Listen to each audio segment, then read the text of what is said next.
Hi friends, welcome to Law Chat with Girija. My name is Girija Patel. I'm a mother, I'm a wife, I am a podcaster, I am an educator, I am a businesswoman, I am an entrepreneur, and I'm a lawyer. I truly believe in the power of mentorship through storytelling, and that's what Law Chat is all about. So whether you are in 6 months or 10 years of business experience, we can all learn from each other's experiences because we face the same challenges and we have the victories and we have mistakes that we're all making. So why not lean into them and know that we're going to be fine and we're going to be okay and we're going to be inspired. And of course, this is Law Chat with Girija, so we will be talking about some law at some point during the conversation. And if you love what you hear today, which I know you will, then subscribe to Law Chat with Girija and share the love. So grab your coffee, sparkling water, or wine, and let's dive in to the next inspiring mentorship session. Business plan is huge. I am going to be absolutely going to tell you that I did not do it when I first started my business because I am of that thought where I'm like, let's do it, let's start, let's jump. And then I'll figure out how to make my parachute just in case. But with that being said though, I never had a formalized business plan, but what I did have was a lot of notes where I dumped all my information on. A lot of brain dumping, a lot of vision casting, and a lot of goal setting because I truly love that. And with that being said, now I am a super proponent of a business plan too, because you really start that business plan process by starting with brain dumping, throwing your ideas out there and figuring it out, and then, filtering them into the areas that you need to filter them into. But one of the elements of a business plan is a mission statement. And a mission statement is something that a lot of times we lose sight of. Mission statement is your why. Mission statement also defines your who, when, what. It defines the essence of your business if you were to boil it down to just a few sentences. And so the mission statement is super important because while it might just seem like this few sentences that you're just like, whatever, I don't need it. But truly you need it because it actually helps you when you are losing sight of your vision. It helps bring you back in, reel it in, getting a steady ground again, going and referring to it and knowing what are the pillars of my business, how to network and where to tap into when you're first starting your business. It can be so overwhelming and sometimes you just don't even know where to begin, but having a network is such key. So when I was back in the business school in undergrad, the number one thing I learned after all of the different team projects that we had and the team presentations that we had is that network is everything. You wanted to connect yourself with people who were smarter than you, people who knew more than what you were doing, and people who also had a bigger network and the network that you wanted to reach. Sounds very strategic. It can sound very enterprising also, and maybe sometimes selfish, but at the end of the day, you have to do what you need to do for your business. And it's not being selfish at all. It's not being calculative either, but it is being strategic, and strategy is everything. So whether you are in old business, a new business, in middle stages business, strategy is everything. And so having the right network and being able to tap into that is also everything. So let's talk about that. So there are 3 different areas that I would definitely ask you to look into. One would be, where is your ideal client hanging out? Number 2 is, where are your industry people hanging out? And number 3 is, where is your growth going to be hanging out? And so the reason I have these different buckets is because you want to tap into those different areas when you're looking to network. How to maintain the financial health of your business. What you want to do is have maintenance of a bookkeeper. So whether you're using a tool like QuickBooks or whether you've hired somebody to do that as well or separately, you need to have some type of bookkeeping in progress. And so some of the things that I do is that whenever I, charge something, of course, input it into your QuickBooks, input it into whatever accounting system you're using for your business. But then I also take some screenshots. I also have in my email things that I've labeled where it is saying that it's like, bills or invoices for my business. So I can easily go to them if I need to refer back to them. So that way, if somebody's like, hey, what are your invoices? And I know. And then you also should have like a little spreadsheet where you have your monthly bills coming out. Your monthly expenses are on there, and what bills you're getting and how you're paying for them. So that way you're able to kind of monitor it, but then also see what your monthly expenditures are and what's your monthly revenue and what is your profit at the end of the day after all of that, after taxes and this and that. Have your systems in place. Have your systems in place. Have the SOPs out there, the standard operating procedures of doing something. Have them ready. Have them ready to go. Write them as you're going along. Whoever's on your team, have your team members write their SOPs for the different tasks that they're performing. So the SOPs are standard operating procedures, which basically is why you're doing something and what is the purpose of that, why it's important in your business, what are the steps A through Z to get that task completed, and when is the task completed? What does a completed task look like? And have it written down. Have all the tools in place, have the logins in place, or where to get the logins, or it's just something where it's easy access, and it's also literally anybody can pop in, look at those SOPs, and figure it out. How do I fund my business?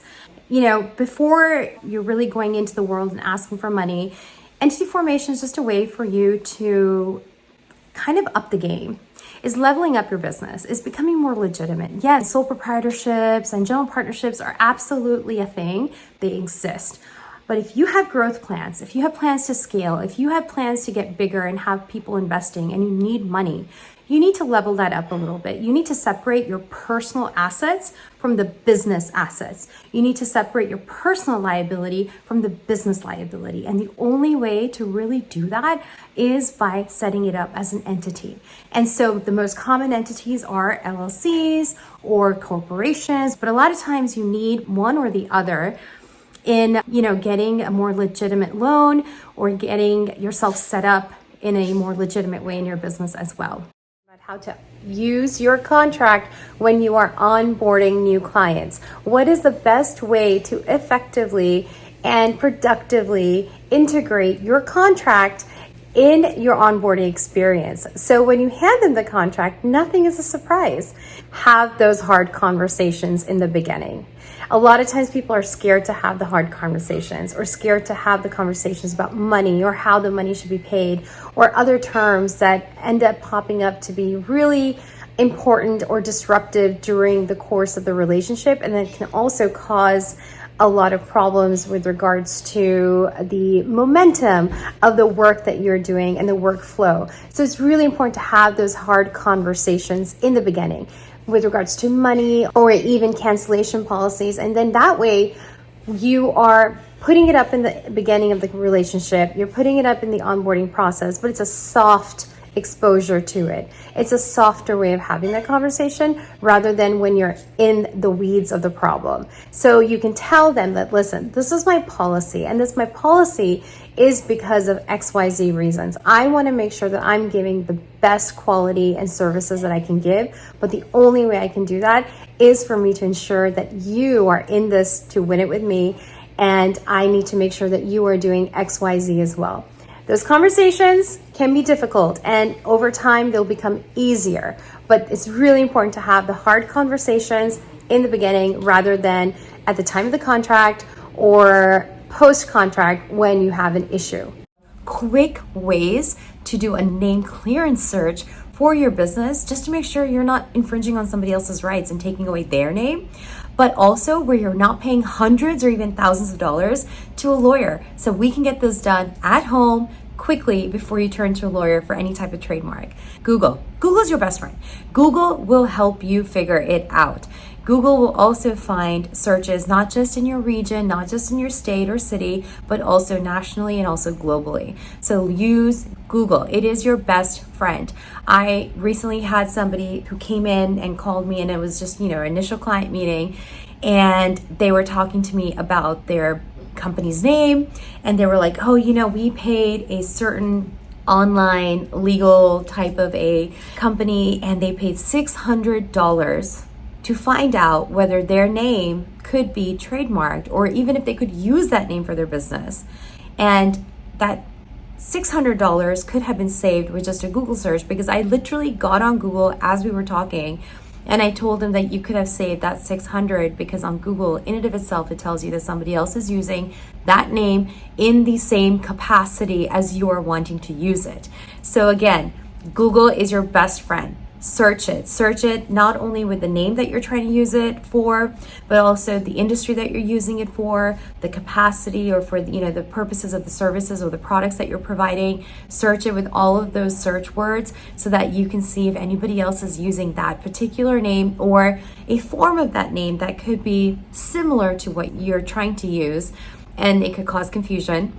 So go search it on Google. Google is your best friend. How to have quick, easy, tangible strategies in your contract to exit and terminate the contract beforehand. For an early termination in your contract, we need to make sure that there's provisions that are in the contract for situations that happen. Sometimes you just aren't feeling it, or sometimes you're also just not loving that relationship, thinking the way it would be, or it's not aligning with your business anymore either. So it's not a breach of contract.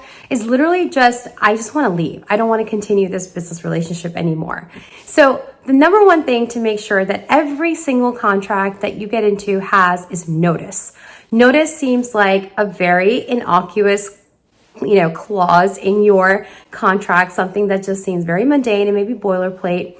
But it's very important, because what happens is that there are certain things that happen in a contract or in a business relationship that is material to that relationship. So wanting to exit early is a material action in a business contractual relationship. So if it's the other party or if it's you that wants to exit early, we need to have a notice provision in there. So that gives the other party notice that I'm about to do this, and you're not leaving them high and dry. You're also giving them some grace period to maybe cure an issue or figure out what's going on, so maybe we can make it better or ease the transition of your exit. Because at the end of the day, you don't want to burn bridges. Burning bridges, unless it's absolutely something that is against your value system and against something that you stand for, and you're just like, I cannot. Burning bridges is not the best thing to do in an industry. Industries are small. The more you niche down into an industry, people will start knowing about you, and your business reputation is everything when people are wanting to do business with you. So notice provision is very important. A quick tip about subscription models. Subscription models are so relevant today, and everybody's doing them. And if you haven't started, you might be thinking about starting a subscription model in your business. And subscription models are something that are easy to handle. They're consistent in your revenue, consistent with also what services you're giving out. So it seems like a really fun model to have in your business. Well, with everything that is fun and everything that becomes a trend, the laws also start catching up. They might be slow, but they catch up. And so the laws are catching up. You want to make sure that your business is literally in compliance with these laws, because a lot of them also go hand in hand with consumer protection. You want to make sure that you have in place in your subscription model on your website in general is a privacy policy. The privacy policy is required by law. The privacy policy tells your consumer, the user of your website and the user of all of your services and products, what information that they are giving you, what personal information they're sharing with you, why they're sharing it with you, what you're doing with that information, who you are sharing that information with. And also, with so many different states and countries out there, especially the GDPR, you also have to give them the ability to tell you which information you may or may not share with others. And so this is something that is really becoming more prevalent, and you want to make sure that your business policies and the information that you are getting from other people is being used in an appropriate manner, because at the end of the day, you are stewards of their information, and governments and the laws are trying to protect the consumers. So the privacy policy is required, and the privacy policy is very important to the laws out there. And so you want to make sure that you are complying with it. How to make your logo yours. A lot of times we go and we will reach out to something like on Fiverr or another type of app that's out there, or tool or resource that's out there that really just congregates all of the graphic designers, and they can do this work for you. And sometimes it's great because they'll just come out really quickly and they'll kind of give you an idea and you'll get the idea. But really think about it for a second. When you are going to one of these websites, you are now signing up for their website. And whether you are reading the terms and conditions or not, but you need to, because those terms and conditions will tell you if you actually own that logo or whatever product that they are creating for you. And not only that, what is the terms and conditions between that individual and the person that is hosting them? So while it may not be of your purview, or it may not be something that you've actually looked into, but it's definitely something you need to know about, because ultimately, when you're creating something like a logo or something that is absolutely identifying your brand, whether it is content or whether it is just the way a document is set up in your business and it's very particular to your business, that needs to be yours. It cannot be owned by somebody else. And you also don't want a license for it. You want to own it so you can freely use it whenever and however you want. So whenever you are going to other companies that are providing quick access to logos or providers, you want to make sure you're reading the terms and conditions on that. And even if you go to Canva or some other type of online tool like that, read the terms and conditions, because there's only so much that license will give you, but it's a license at the end of the day. It's not ownership. And you want to own your logo. You want to own it at the end of the day. So read those terms and conditions when you're going to websites and service providers that are giving you access to mass graphic designers or access to graphic designing, and just make sure that you can actually own the product or the logo or whatever that you're creating, that you actually own it. What are some of the first questions you should be asking when you're about to hire a lawyer? What kind of law do you practice? Simple, right off the bat, and they should be able to respond to that. Number two, you can actually talk about, well, this is the issue that I'm encountering. How many times have you worked on an issue like this? And what was your success rate? Or what was the outcome? Was it a good outcome? Was it a negative outcome? How does it look like working with you? And then also you can ask them other questions such as, well, if I have a question or if there is something that is troubling me, how do I contact you and how do I communicate with you? Thank you so much for joining Law Chat with Girija. I just love these kind of conversations. Conversations that are motivating, inspiring, but truthful, raw, and honest about all of the challenges, all of the victories, all of the triumphs, picking ourselves back up again.